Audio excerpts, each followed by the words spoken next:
Hey everyone! Today, I'm diving into something that can make or break your automation agency, delegation. We're talking about the 4 deadly delegation mistakes that could derail everything you're working so hard to build. So stick with me as I try to avoid these pitfalls and help you steer clear of them too.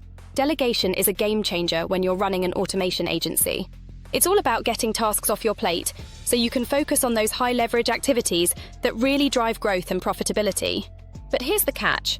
Delegation isn't just about handing off work and hoping for the best. If you don't do it right, you could end up with total chaos, missed deadlines, and a whole lot of stress.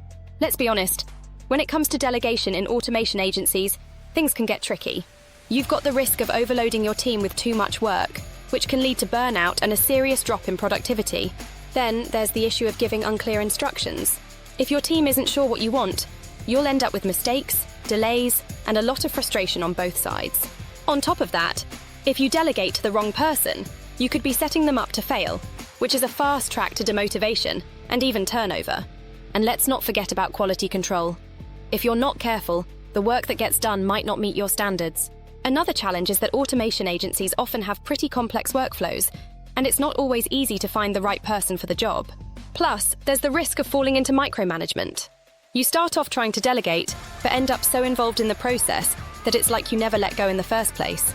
And if you're worried about losing control, you might avoid delegating altogether, which is its own kind of disaster.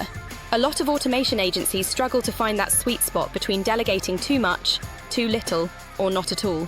It's a tough balance, and if you don't get it right, you could be looking at delayed projects, unhappy clients, and even lost revenue. So, let's break down these 4 deadly delegation mistakes, one by one. The first mistake is delegating without giving clear instructions. If your team doesn't know exactly what you need, they're going to be confused, which means mistakes, delays, and extra work.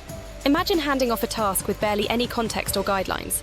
Your team member might not know where to start, and the result? A lot of back and forth and rework that could have been avoided. The second mistake is delegating to the wrong person. This is a big one. If you give a task to someone who doesn't have the right skills or experience, you're setting them up for frustration. They might feel overwhelmed, which can kill their productivity and morale. For example, asking someone to handle a technical task when they're not comfortable with the tech is just asking for trouble. It's going to lead to delays, and neither of you will be happy about it.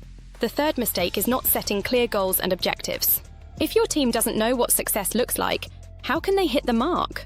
Delegating without clear goals is like sending someone on a road trip without a map. They might eventually get somewhere, but who knows if it's where you wanted them to go? Without specific metrics or KPIs, they might not even know what they're aiming for, which leads to confusion and misdirection. And the fourth, most crucial mistake is not providing feedback and support. This one can really hurt. If you delegate tasks and then disappear, your team might feel abandoned. They're left guessing if they're on the right track, which is a recipe for mistakes and frustration. For instance, if you hand off a project and never check in, your team could be heading down the wrong path without even knowing it. And that's when things really start to fall apart. Not providing feedback and support is the most damaging mistake of all. It creates a culture of fear and mistrust, where your team is afraid to take initiative because they don't feel supported. When your team feels like they're not getting the feedback they need, it can lead to low morale, and eventually people might start looking for the door. No one wants to work where they don't feel valued or appreciated. So what's the takeaway here? Delegation is absolutely essential for building a successful automation agency, but it's not something you can just wing. It takes attention to detail and a solid understanding of your team's strengths and weaknesses. By avoiding these 4 deadly mistakes, you can empower your team to really take ownership of their tasks, which drives growth and profitability while building a culture of trust and collaboration. Thanks for sticking with me today. If you've ever struggled with delegation in your automation agency, I'd love to hear about it in the comments below. And don't forget to subscribe to our channel for more insights on running a successful business. Check out our next video, where we'll dive even deeper into the art of effective delegation. See you there!